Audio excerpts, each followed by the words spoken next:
Selamat sore, kembali lagi kita berjumpa dalam program KPA Online Tamrin yang selalu diselenggarakan setiap hari Kamis dan juga Senin. Pada minggu ini kita akan membahas tentang pelajaran baru yang bersumber dari Suara Nubuatan. Kita memasuki seri yang ke-6. Kiranya bahan bacaan ini menjadi berkat bagi kita semua. Namun sebelumnya ada baiknya kita berdoa untuk mengucap syukur dan meminta tuntunan Tuhan agar selama pelajaran ini kita dituntun untuk menuju lebih dekat kepadanya. Mari sama-sama kita berdoa. Allah Bapa kami yang penuh kasih, Allah yang penuh berkat, Allah yang penuh cinta. Terpujilah namamu Tuhanku.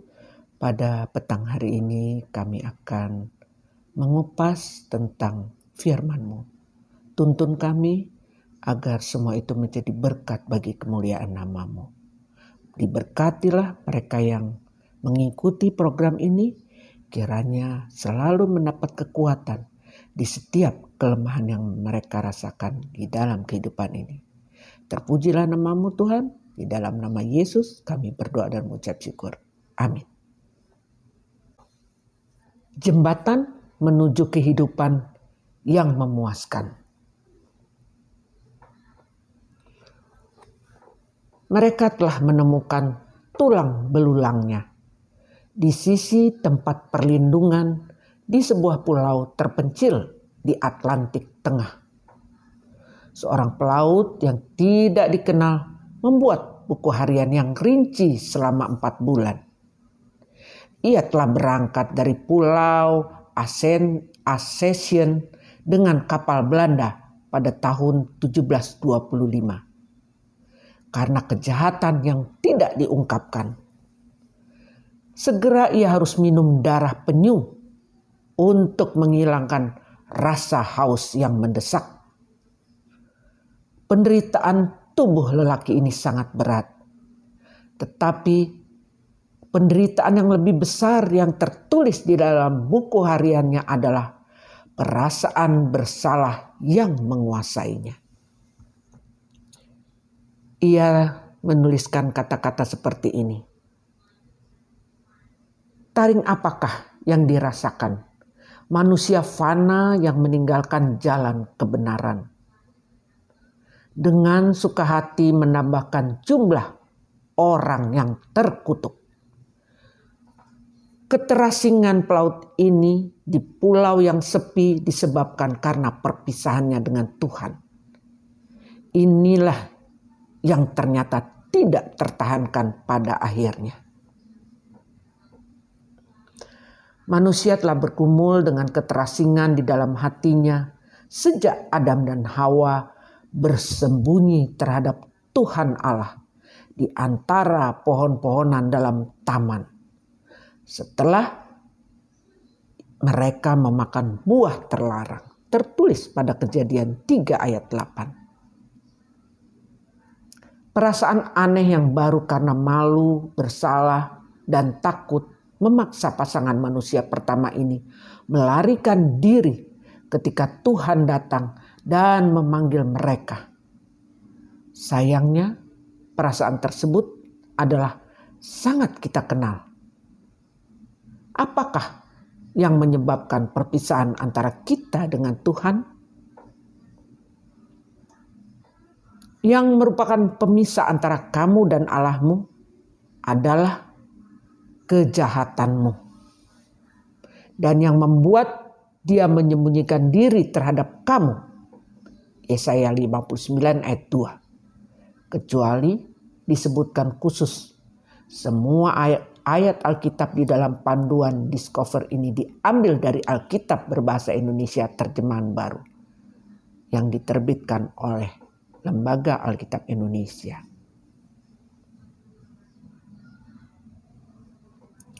Jurang besar yang memisahkan umat berdosa dengan Tuhan bukanlah pekerjaannya. Tuhan tidak lari dari Adam dan Hawa. Mereka yang lari daripadanya. Kita akan membahas menjadi beberapa bagian. Bagian pertama, memenuhi rasa haus kita yang tersembunyi. Sebelum dosa menodai, Adam dan Hawa menikmati keakraban bersama penciptanya di Taman Eden yang indah. Tragisnya, mereka membeli dusta setan untuk menjadi bijaksana seperti Tuhan dan mematahkan ikatan kepercayaan dengan pencipta. Ada pada Kejadian 3. Setelah diusir dari Taman Eden, Adam dan Hawa mendapatkan kehidupan lebih sulit di luar, seperti melahirkan anak dan mengerjakan tanah sekarang penuh dengan darah, keringat, dan juga air mata. Ikatan erat dengan Tuhan telah patah. Mereka menemukan diri mereka rentan terhadap keinginan yang tidak terpuaskan dan pengharapan yang menyakitkan. Kesepian akibat dosa. Sejak pemberontakan pertama oleh Adam dan Hawa, semua atau seluruh umat manusia telah jatuh ke dalam pola dosa dan menjadi fana akibat dosa. Demikianlah maut itu telah menjalar kepada semua orang, karena semua orang berbuat dosa. Roma 5 ayat 12. Kita semua mengalami kehausan yang besar di dalam hati kita akibat kehilangan. Kerinduan untuk mendapatkan jaminan yang hanya Tuhan dapat memberikannya. Kita sering mencoba memuaskan kehausan itu dengan belanja atau berlomba mendapatkan promosi di tempat kerja atau dengan menenggelamkan diri di dalam alkohol, obat-obatan, dan perilaku seksual yang tidak pantas. Namun semua kerinduan kita adalah gejala kesepian karena tidak bersama Tuhan. Dan tidak ada obat selain mengalami kasih-Nya di dalam kehidupan kita. Engkau memberitahukan kepadaku jalan kehidupan. Di hadapanmu ada sukacita berlimpah-limpah. Di tanganmu ada nikmat senantiasa. Tertulis pada Mazmur 16 ayat 11. Kepuasan yang sebenarnya hanya akan datang ketika jurang antara kita dan Tuhan dijembatani dan kita dapat berjalan ke hadapannya. Bagian kedua, menjembatani jurang karena dosa dan kematian. Bukan hanya manusia yang menjadi kesepian karena dosa. Hati Tuhan juga sakit pada hari Adam dan Hawa membalikkan punggung mereka daripadanya. Dan ia masih berduka karena penderitaan dan tragedi manusia. Tuhan sangat ingin untuk memuaskan kerinduan kita yang tersembunyi dan menyembuhkan luka perasaan kita. Ia tidak puas hanya melihat dengan simpati kepada jurang yang memisahkan kita dengannya. Tuhan memutuskan untuk menjadi jembatan penyeberangan dosa dan kematian. Karena begitu besar kasih Allah akan dunia ini, sehingga ia telah mengaruniakan anaknya yang tunggal, supaya setiap orang yang percaya kepadanya tidak binasa, melainkan beroleh hidup yang kekal. Sebab Allah mengutus anaknya ke dalam dunia ini bukan untuk menghakimi dunia, melainkan untuk menyelamatkannya oleh Dia. Tertulis pada Yohanes 3 ayat 16 dan 17. Tuhan memberikan anaknya dan Yesus memberikan hidupnya sebagai korban bagi dosa, membayar hukuman mati dengan dirinya sendiri. Kehidupan, kematian, dan kebangkitannya memungkinkan untuk mengampuni dan menyelamatkan pendosa tanpa meremehkan dosa dan menunjukkan kepada jagat raya tentang watak yang sesungguhnya dari Kristus dan setan. Jembatan dari tubuh Kristus yang berdarah dan patah menarik orang kembali dari perangkap dosa. Kasih menjembatani jurang, memungkinkan semua yang beriman kepada Kristus sebagai Tuhan dan Juru Selamat berjalan menuju kehidupan kekal. Bagian ketiga, 7 fakta mendasar yang harus Anda ketahui tentang Yesus. 7 fakta berikut tentang Yesus adalah tidak terjadi pada setiap orang lain yang pernah hidup di dunia. 1. Yesus datang dari surga ke dunia. Sesungguhnya sebelum Abraham jadi, aku telah ada. Yohanes 5 ayat 58. Yesus mengumumkan kepada dunia, aku telah ada. Aku telah ada dan selalu akan ada. Meskipun Yesus dilahirkan dari seorang ibu manusia. Tertulis pada Matius 1 ayat 22 dan 23. Ia adalah Allah di dalam tubuh manusia. Dwight Moody Billy Graham di abad 19 pernah berkata tentang inkarnasi Yesus. Adalah pengorbanan besar bagi Yesus untuk datang dan diayun di dalam ayunan perak, dirawat oleh malaikat dan diberi makan dengan sendok emas. Namun Sang Pencipta langit dan bumi datang dan menjadi manusia dan dilahirkan di kandang oleh orang tua yang miskin di dalam kondisi yang paling buruk. Malaikat memberitahukan kepada Yusuf tentang kelahiran Yesus. Ia atau Maria akan melahirkan seorang anak laki-laki dan engkau akan menamakan dia Yesus, karena dialah yang akan menyelamatkan umatnya dari dosa mereka. Ada pada Matius 1 ayat 21. Yesus Sang Pencipta jagat raya, Yohanes 1 ayat 1 sampai 3 dan 14, rela datang ke dunia untuk menyelamatkan kita dari dosa dan kematian.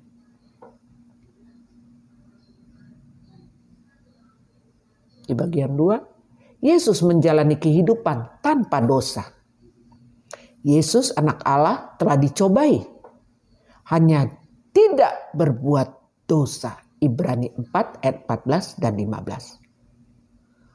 Tuhan melakukan lebih dari hanya mengatakan kepada kita untuk keluar dari kehidupan penuh dosa dan menjalani kehidupan yang lebih memuaskan dengan menjalani kehidupan sebagai manusia. Yesus menjadikan kehidupan yang bebas dari dosa jauh lebih menarik daripada khotbah apapun yang pernah ada. Setan, musuh Kristus, telah berkomplot sepanjang kehidupan Yesus di dunia untuk menarik dia ke dalam dosa. Di padang belantara, iblis melancarkan tuduhan terkeji terhadap integritasnya. Ada pada Matius 4 ayat 1 sampai 11. Di Taman Getsemani sebelum penyalibannya, tekanan pencobaan mencapai puncaknya. Sehingga Yesus berkeringat darah. Lukas 22 ayat 44. Namun Kristus tetap teguh melawan apapun yang dilontarkan iblis kepadanya. Namun tanpa berbuat dosa. Karena Yesus mengalami seluruh macam masalah dan pencobaan manusia. Ia mengerti pergumulan kita. Ia mampu bersimpati dengan kelemahan kita. Ibrani 4 ayat 15. Mengapa Yesus perlu hidup tanpa dosa? Dia tidak mengenal dosa. Telah dibuatnya menjadi dosa karena kita. Supaya dalam Dia kita dibenarkan oleh Allah. 2 Korintus 5 ayat 21. Yesus mengatasi pencobaan dan menjalani kehidupan tanpa berdosa. Sehingga Ia dapat meneruskannya kepada kita bagi kehidupan lama kita yang penuh dosa. Ketiga, Yesus mati untuk menghapuskan dosa. Berapa banyak orang berdosa? Tertulis pada Roma 3 ayat 23. Karena semua orang telah berbuat dosa dan telah kehilangan kemuliaan Allah. Lalu apakah hukuman dosa itu sebenarnya? Tertulis pada ayat Alkitab juga. Sebab upah dosa adalah maut. Tetapi karunia Allah ialah hidup yang kekal dalam Kristus Yesus Tuhan kita. Roma 6 ayat 23. Lalu mengapa Yesus harus mati? Ada pada Yohanes 1 ayat 29. Lihatlah anak domba Allah yang menghapus dosa dunia. Semua orang telah berdosa dan kena hukuman mati kekal. Namun Yesus mati menggantikan kita. Ia menjadi berdosa bagi kita. Ia membayar hukuman mati bagi kita. Kematiannya adalah karunia. Dan karunia hidup kekal di dalam Kristus Yesus Tuhan kita. Roma 6 ayat 23. Yesus menjalani kehidupan yang benar dan sempurna sebagai karunia kasih kepada kita. Kasih seperti itu hampir di luar batas kemampuan pemahaman manusia. Dan karena kematiannya, kita hidup sejahtera dengan Allah. Roma 5 ayat 1. Keempat, Yesus bangkit dari antara orang mati. Kematian Yesus di kayu salib bukanlah akhir dari kisahnya yang menakjubkan. Ia tidak dapat tetap mati dan menjadi juru selamat kita. Dan jika Kristus tidak dibangkitkan, maka sia-sialah kepercayaan kamu dan kamu masih hidup dalam dosamu. Demikianlah binasa juga orang-orang yang mati dalam Kristus. 1 Korintus 15 ayat 17 dan 18. Muhammad atau Buddha telah menyodorkan kepada dunia beberapa falsafah kebenaran yang besar. Mereka mengilhami kehidupan jutaan orang. Tetapi mereka tidak memiliki kekuatan adikodrati untuk memberi kehidupan. Karena mereka tetap berada di dalam kubur. Karena Yesus bangkit dari kubur pada hari ketiga sejak kematiannya, apakah janji yang dapat Ia berikan kepada kita? Yohanes 14 ayat 19 menulis, sebab aku hidup, kamu pun akan hidup. Yesus hidup.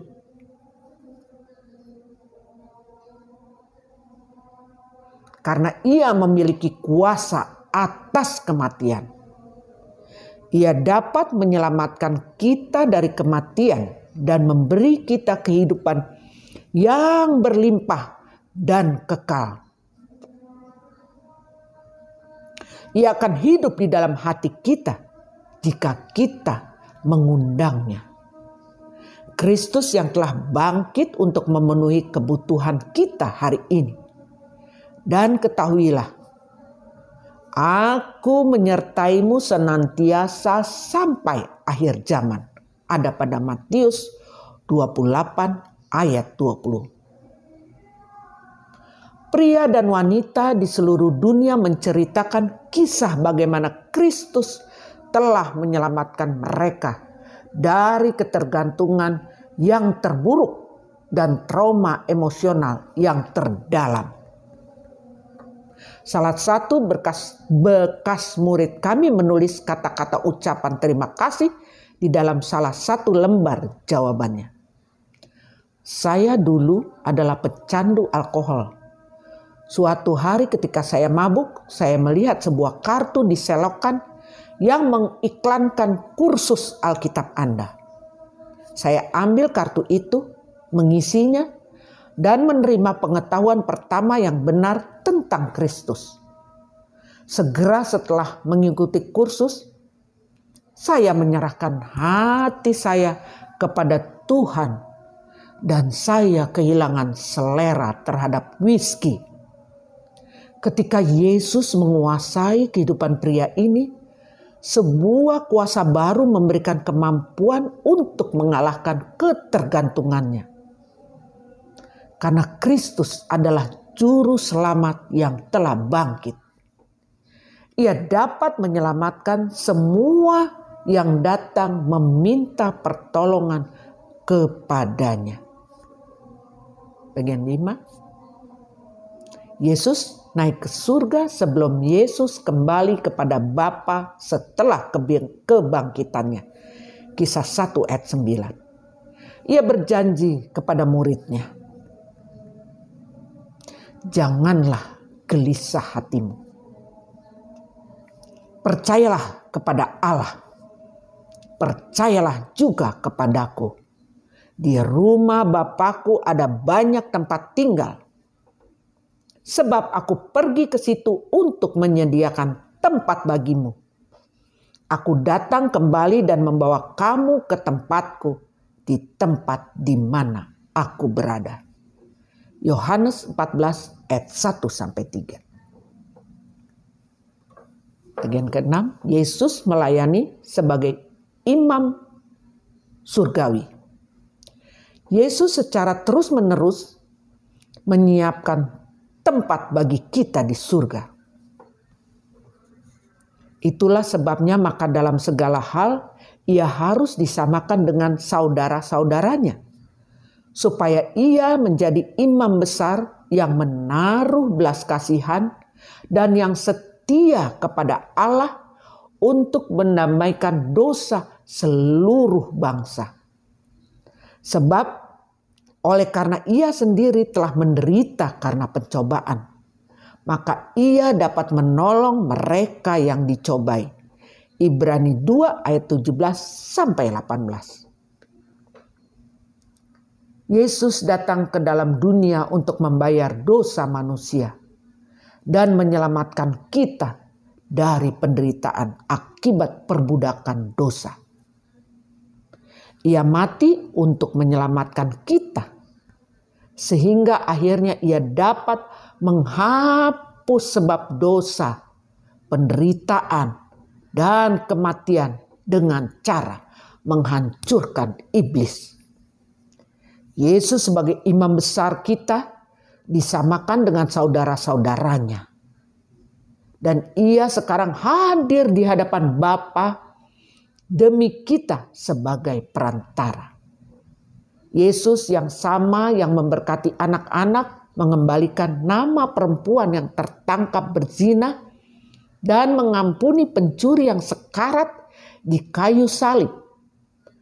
Ia sekarang sedang bekerja di surga untuk melayani kebutuhan kita, untuk menolong mereka yang dicobai. Ketujuh, Yesus akan kembali sebelum kembali ke surga. Apakah janji yang dibuat Yesus sebenarnya? Tertulis dalam kitab suci, dan apabila aku telah pergi ke situ dan telah menyediakan tempat bagimu, aku akan datang kembali dan membawa kamu ke tempatku, supaya di tempat di mana aku berada, kamu pun berada. Yohanes 14 ayat 3. Ketika Yesus kembali, Ia akan menyelamatkan kita dari dosa, kesakitan, tragedi, dan kematian yang melanda planet ini. Dan Ia akan menyambut kita ke dalam dunia baru dengan kebahagiaan kekal dan kehidupan abadi.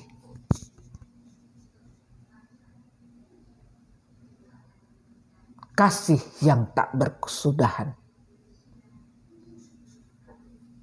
Kisah ini adalah tentang perkawinan yang diatur di Taiwan antara Ulong dan seorang wanita muda bernama Golden Flower.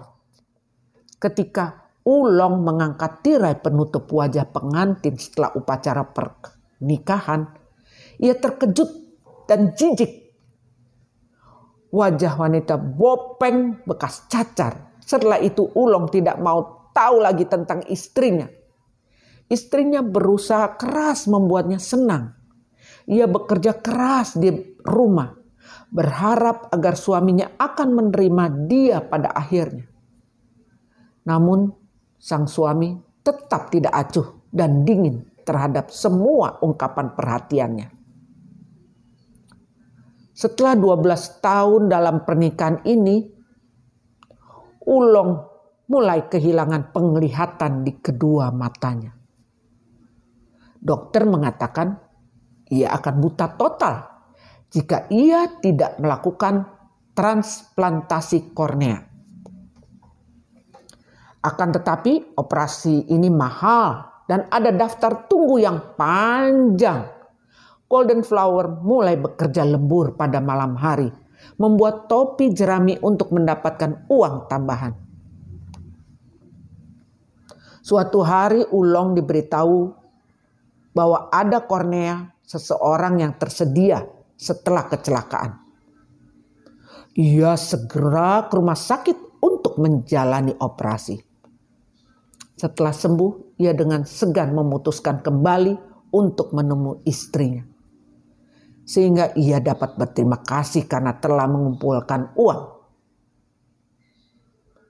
Ketika ia mengangkat wajah istrinya yang tertunduk supaya ia dapat memandangnya, Ulong jatuh di kakinya dan menangis. Inilah untuk pertama kali ia membisikkan namanya. Golden Flower, Yesus merindukan hubungan dengan orang-orang yang telah acuh kepadanya sejak lama. Ia ingin agar kita membisikkan namanya sebagai juru selamat kita. Ia rela mengorbankan bukan saja matanya, melainkan seluruh tubuhnya untuk menunjukkan kasihnya yang tak berkesudahan. Kasihnya sedemikian kuat sehingga Kristus datang ke dunia untuk menyelamatkan orang berdosa. 1 Timotius 1 ayat 15. Pengorbanan Kristus yang besar telah menciptakan jembatan yang menghubungkan keacuhan kita, yang menutupi keterasingan kita. Pernahkah Anda secara pribadi menemukan bahwa Ia ingin menarik Anda dari jurang menuju ke lengannya?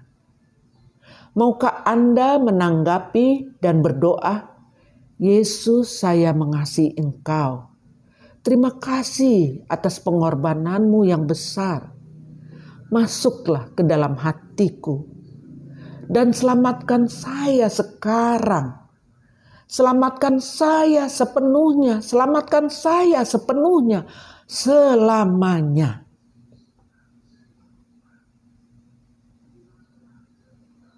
Yesus telah datang sebagai Tuhan dalam tubuh manusia. Ia hidup dalam kehidupan tanpa dosa sebagai ganti kita, mati demi dosa-dosa kita, bangkit untuk menyelamatkan kita dari kematian. Naik ke surga untuk menyediakan tempat tinggal bagi kita di surga. Melayani setiap hari sebagai imam besar kita. Ia akan datang segera untuk membawa kita bersamanya selama-lamanya.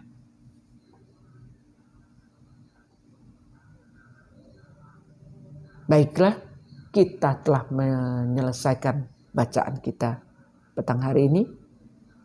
Mari kita berdoa untuk menutupnya. Allah Maha Kuasa, Allah Maha Kasih, besar pengorbananmu untuk kami manusia. Tuhan, kami rindu untuk kelak bertemu Engkau di surga yang telah Engkau sediakan bagi kami, Bapa. Tetaplah bersama kami dalam setiap langkah hidup kami.